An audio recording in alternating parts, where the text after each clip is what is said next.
గురూజీ 72 గంటల్లోనే ఫోన్లోని అద్భుతమైన జ్యోతిష్య పరిష్కారం చూపిస్తారు. నమ్మండి, నమ్మకపోండి, ఇది నిజం. శ్మశాన కాళి రుద్ర చౌడీదేవి ఆరాధకులు నంబర్ 1 వశీకరణ స్పెషలిస్ట్ గురూజీ. మనిషి పుట్టుక నుండి చనిపోయే వరకు వచ్చే అన్ని క్లిష్టమైన సమస్యలకు పరిష్కారం ఇక్కడ లభిస్తుంది. విద్య, ఉద్యోగం, వ్యవహారం, స్త్రీ ప్రేమ, పెళ్లి, సంతానం, స్త్రీ పురుష వశీకరణం, భూవశం, భార్యాభర్తల కలహాలు, కోర్టు సమస్యలు, విడాకుల సమస్యలు, చేతబడి, అప్పుల బాధ, ఇంకా మీకు ఎలాంటి సమస్యలు ఉన్నా 72 గంటల్లోనే. ఓం గం గణపతియే నమః. ఓం నమః శివాయ. ఓం శ్రీ మాత్రే నమః.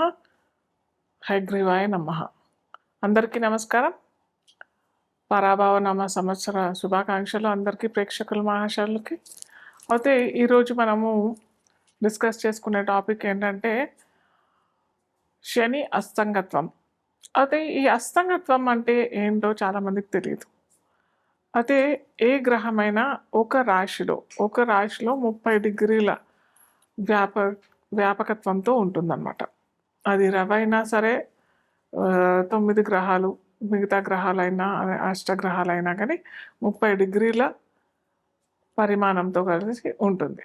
అయితే ఏ గ్రహమైనా రవికి అతి సమీపంలో, దగ్గరలో వచ్చి ఆ వచ్చిన గ్రహం కనుక అతి సమీపంలో అంటే చాలా దగ్గరగా వచ్చేసేసి ఆ గ్రహం రవి నుంచి 10 డిగ్రీల లోపల అంటే ఉదాహరణకి రవి 20 డిగ్రీలలో ఉన్నట్టయితే దానికి సమీప గ్రహము 20 డిగ్రీల లోపల అని అంటే ఒక 15 డిగ్రీలు లేదా 22 డిగ్రీలు, అంటే అటు 20 డిగ్రీల నుంచి 30 డిగ్రీల లోపల అంటే 10 డిగ్రీలు వస్తుంది కదా.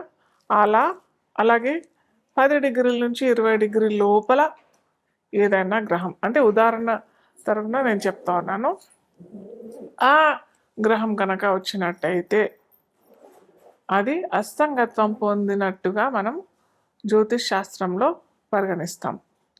అయితే ఇప్పుడు మనకి శని మీనరాశిలో సంచరిస్తుంది, ఆ సంగతి అందరికీ తెలిసిందే.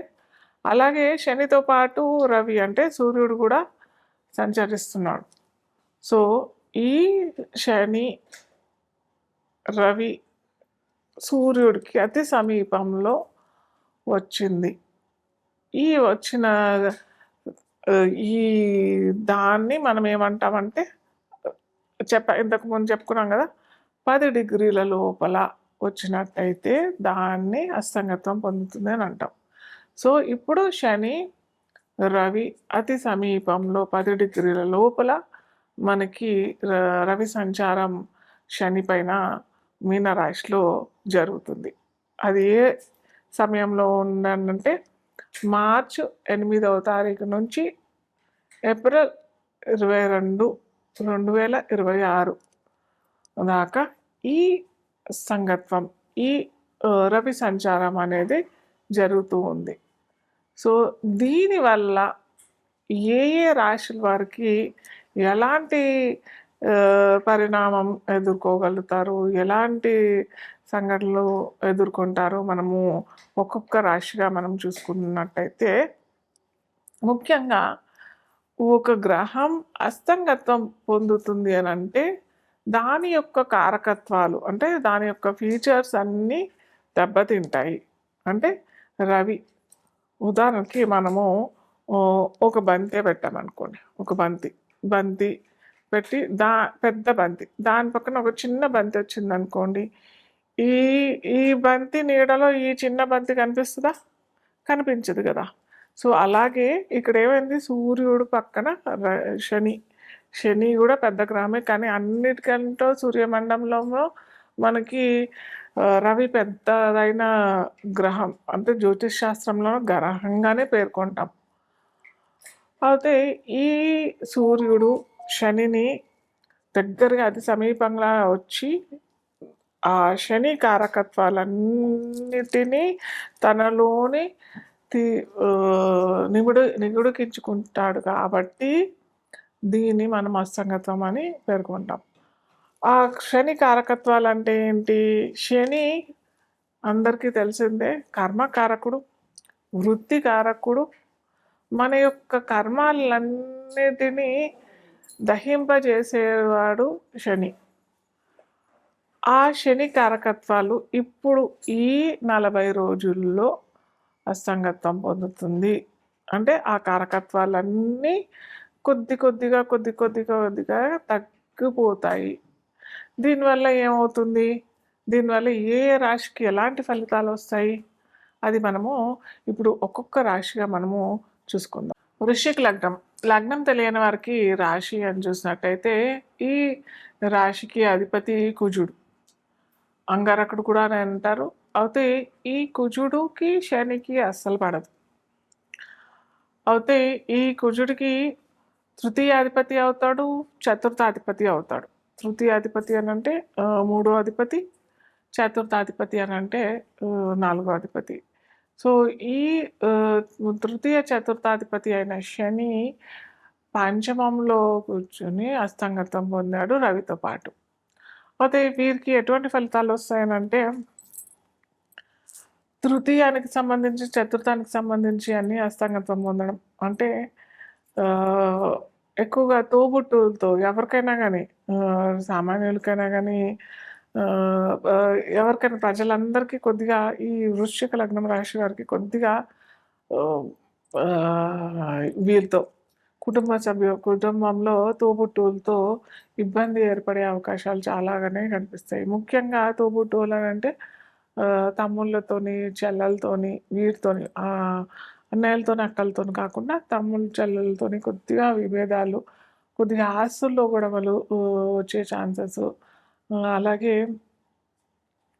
కొద్దిగా కమ్యూనికేషన్ వల్ల కూడా ఇబ్బంది. అని అంటే మాట దురుసుతనం, మాట తీరుతనంలో లేదా దురుసుగా ఇన్ జనరల్గా కుజుడు దూకుడుతనానికి కారకం అయితే మనకి ఎప్పుడైతే ఈ తృతీయాధిపతి ఫలితాలు అస్తంగతం చెందుతాయో ఆ టైంలోనే మనకి దూకుడు స్వభావం కూడా వస్తుంది. కాబట్టి ఈ సమయంలో కొద్దిగా జాగ్రత్తగా ఉంటే చాలా మంచిది. మాట దురుసుతనం వద్దు.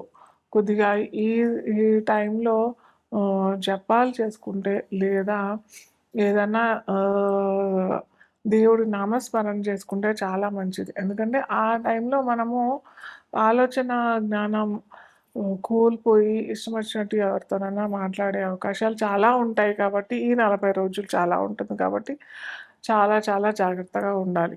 అలాగే చతుర్థాధిపతి కూడా అస్తంగతం పొందాడు కాబట్టి ముఖ్యంగా ఇటు చిరు వ్యాపారులైనా, రియల్ ఎస్టేట్ వ్యాపారస్తులైనా కానీ, ఇల్లు కట్టడంలో ఉన్న వాళ్ళు కానీ, ఇంటికి సంబంధించిన ఎటువంటి వ్యాపకాల్లో ఉన్నా కానీ వీరికి కొద్దిగా జాప్యం అయ్యే అవకాశాలు, అవరోధాలు, అడ్డంకులు వచ్చే అవకాశాలు చాలానే ఉంటాయి. కాబట్టి మీరేం కంగారు పడాల్సిన అవసరం అయితే లేదు. ఈ 40 రోజులు మీరు కొద్దిగా పాజ్ పెట్టారు అని అనుకున్నట్టయితే, అంటే మీరు చేసే పనుల్లో కొద్దిగా ఒక చిన్న పాజ్, చిన్నగా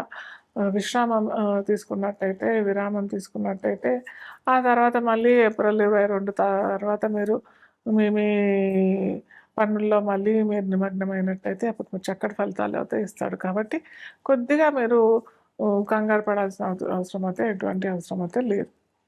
మీరు ముఖ్యంగా చేసుకోవాల్సింది ఏంటంటే మంగళవారాలు, శనివారాలు, మంగళవారం సుబ్రహ్మణ్య స్వామి గుడిలో తేనె అభిషేకం చేసుకున్నట్టయితే తేనెతో సుబ్రహ్మణ్య స్వామి అభిషేకం చేసుకున్నట్టయితే చాలా మంచి ఫలితాలు ఇస్తాడు. అలాగే శనివారం ఆకు పూజ, శనివారం కుదరట్లేదు మాకు అని అంటే మటుకు మంగళవారం అయినా ఆకు పూజ చేయించుకుంటే ఆంజనేయ స్వామికి మంచి అత్యంత అద్భుత ఫలితాలు అయితే ఇస్తారు. సో ఇప్పటి నుంచి నేను ప్రతిసారి లాస్ట్లో మీరు స్టార్టింగ్ నుంచి ఎండింగ్ దాకా చూసినట్టయితే నేను ఎండ్ ఆఫ్ ఈ ఎపిసోడ్లో ఒక చిన్న రెమెడీ, మీరు ప్రతి ఒక్కరు ఎవరైనా కానీ ఇది చేసుకోవచ్చు. స్విచ్ వర్డ్స్ అంటారు. ప్రతిసారి నేను స్విచ్ వర్డ్ అన్నా ఇవ్వడానికి ప్రయత్నం చేస్తాను, లేదా న్యూమరాలజీ ప్రకారం ఒక నంబర్ అయినా ఇవ్వడానికి ప్రయత్నం చేస్తాను. ఆ నంబర్ అన్నా, ఆ వర్డ్ అన్నా మీరు కనుక చేసినట్టయితే ఇది వేదిక్ స్విచ్ వర్డ్ ఇది. ఇది చేసినట్టయితే మీకు సత్ఫలితాలు అందరికీ లభిస్తాయి. ఇది విద్యార్థులైనా గానీ, గృహిణులైనా గానీ, వ్యాపారస్తులైనా గానీ, ఉద్యోగస్తులైనా గానీ ఎవ్వరైనా చేసుకోవచ్చు. ఒక చిన్న వర్డ్ ఇది కల్మషి. కల్మషి అనే ఈ వర్డ్ మీరు కనుక రోజు 200 సార్లు చదివినట్టయితే మీ కోరికలు తీరుతాయి. కోరికలు అనంటే ఏదో కామక్రోధ వాంఛలు ఇలాంటి కోరికలు కాకుండా సత్కోరికలు, మంచి కోరికలు. మా పిల్లలు ఉన్నతిగా రావాలి, లేదా నాకు వివాహం కావాలి, లేకపోతే నాకు ఉద్యోగం కావాలి. అలాగే కొంతమంది ఉద్యోగం ఏదో చిన్న ఉద్యోగం కాకుండా వారికి ఎంత ఉద్యోగంలో జీతం లభించాలో అంత కాకుండా ఎక్కువ ఆశిస్తుంటారు కూడా. అలాంటి వారికి కాకుండా సత్కోరికలు, మంచి కోరికలు, మీకు సరి అయిన కోరికలు, కామక్రోధ కోరికలు కాకుండా మీరు కనుక ఇది పఠించినట్టయితే ఖచ్చితంగా మంచి ఫలితాలు ఇస్తాయి. కల్మషి, మళ్ళీ చెప్తున్నాను, కల్మషి ఇది రోజు 200 సార్లు ఖచ్చితంగా నమ్మి చేయండి. ఖచ్చితంగా మంచి ఫలితాలు అయితే మీకు